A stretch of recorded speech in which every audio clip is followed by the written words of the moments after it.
Have you ever been caught in that awkward situation that you never thought you would be in? For those of you that are husbands or like me, a boyfriend, your girlfriend or your wife looks at you and just says, your body has made a couple of changes this past couple of months, and we got to start working on that summer body of yours. I mean, it's right down the road. It's a month away. And you walk into church and you just pull out your box of Skittles like it's a freaking movie theater that you snuck them in. And you start eating them, and you just look at her and you just say, honey, babe, I don't have a six-pack, but trust me, I'm going to have the best dad bod you are ever going to see. Enjoy the show. Now, for me, the awkward situation looked a little bit like this, like the back of a cop car. When I graduated from Anthony Wayne in 2014, I was recruited to a small school in Oklahoma City for the varsity rowing program, and that is where I met my best friend and my teammate. And fast forward through freshman and sophomore year, we went to parties, we did drugs, we drank alcohol, and we got involved with not necessarily the best crowd ever. And about halfway through sophomore year, we were at a party. And all of a sudden, the next door neighbors, just let me start out by saying there was no spring chickens at this house. Yeah. But anyway, they called the cops, and around midnight, 20 cops showed up in about 10 squad cars. And one by one, my teammates and I just started escaping out of the bathroom window. And when we landed, we took a dead sprint towards campus. We were going to be free, and we were going to be clear of all this trouble, until I ran into the brick wall of a 6'7", 250-pound cop. Did not feel good. It really hurt. I think I got a concussion from it. But I was wrestled to the ground, put into handcuffs, and put in the back of the cop car. When I was sitting there, I was just thinking, where is my best friend at? Where is my teammate at? I mean, if he's my best friend, why isn't he here with me?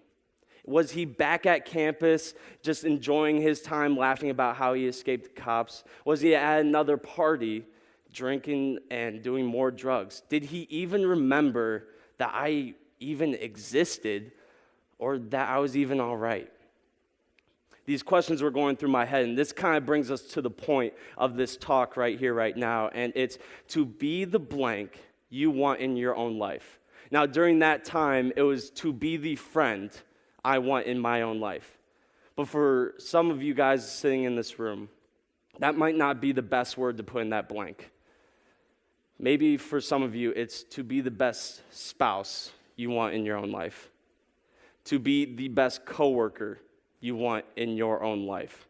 And so whatever word pops into your head, I want you to put that into that blank. And this brings us to that verse that I want to talk to you guys about, which is Proverbs 18:24, and it says, there are friends who destroy each other, but a real friend sticks closer than a brother. When we read this verse, we see two sides of the spectrum. We see one side that completely tears down, that destroys, and then we see another side that builds you up and sticks closer than a brother. But if we go back to the negative side, for all of us in this room, we have either seen or have been a part of a very toxic relationship. One that just tore you down, it was going nowhere, and it just tore apart your attitude, your emotions, and your behaviors. And it even sometimes got to the point where you just kind of looked in the mirror and you wondered about the words that they said to you. And for me specifically, and this is something I actually still deal with to this day, it's the fact that I was told, you're never going to amount to anything, and you're never going to be good enough. And when I say that, you probably have some words that go through your mind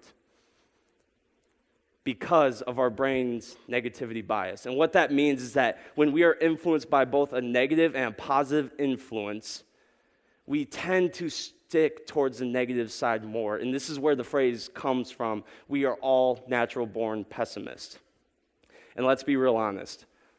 Some of you guys sitting in this room live your life like this, where no matter what is going on in life, there might be someone out there that just tells you there's a light at the end of the tunnel.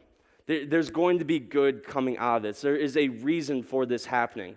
But it doesn't matter what they say, because all you tend to go back to are the negative aspects of what is going on in your life right now.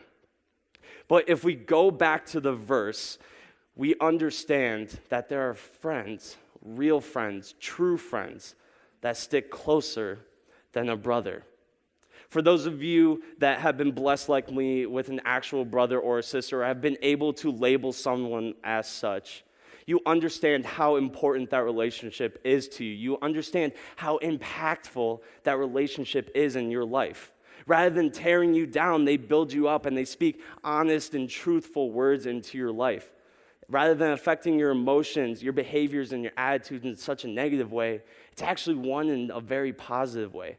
Now, for me specifically, what that kind of looks like is when I'm lifting weights at the gym, I'm pumping iron, on my way out, I'm getting told, man, you're ripped today, Todd. You're looking big. And I walk home with a little bit of swagger, and I walk up to my bathroom, and I look at myself in the mirror, and I put a flex on them. And I think, man, I look like Arnold Schwarzenegger right now. Now, I'm not talking about present-day Arnold, but I'm talking like Commando, Terminator, Conan the Barbarian. And now what's even funnier about that is because of my age, some of you are kind of surprised I even know what those movies are. But now I also realize, look at me. I don't look like Arnold, but a man's got a dream. Just saying. Now, if we go back to my story, my friend was to blame, right? I was the one in the cop car. He was the one off free doing whatever. But as time went on and I thought about it, when handed the first shot, I was the one to drink it. When handed the first joint, I was actually one to take the first hit. When invited to a party, rather than being like my teammate and my friend, wanting to stay in on a Saturday night to play video games, which is fun, by the way, I was the one that kind of dragged him out of his room to go to that party. Rather than him dragging me down, I dragged him down. Which, why start with someone else when you can change yourself? It's kind of what I'm getting at. Why start with someone else and point the finger at them, which is something I think we are all very good at. We point the finger at whoever it is, whether it's in a relationship that we're in or whether it's a relationship that someone else is in, and we tell them whether or not they are right or wrong. For the parents in this room, what that can look like is, for your child, you look at them and you tell them, that friend you're hanging out with, they're not a great influence on your life. I think you should stop hanging out with them. For your son or daughter, you look at them and you tell them, that boy or girl that you're dating, you should probably cut ties because that relationship is just going nowhere. Or even for your friends or whoever you just look at them straight in the face and you just say, I don't even know who you are anymore because so-and-so has changed you so much. But like I said, why start with someone else rather than yourself? Because you can't control what other people say. You can't control what other people do. You can't control what other people think.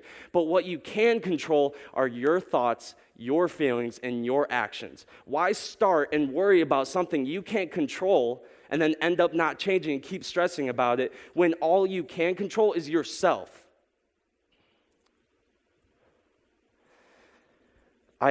I understand that growth is painful.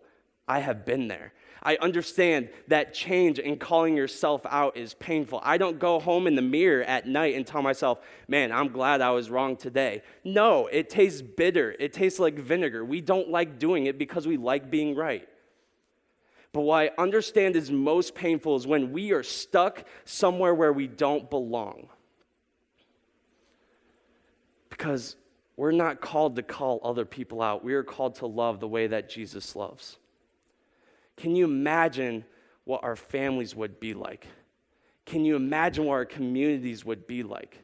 What our friend groups, our work environments would be like if rather than pointing the finger at them and telling them whether they are right or wrong, we pointed back at ourselves and truly became the friend or the spouse or the coworker we want in our own life.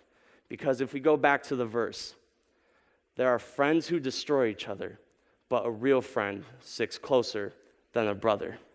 Thank you.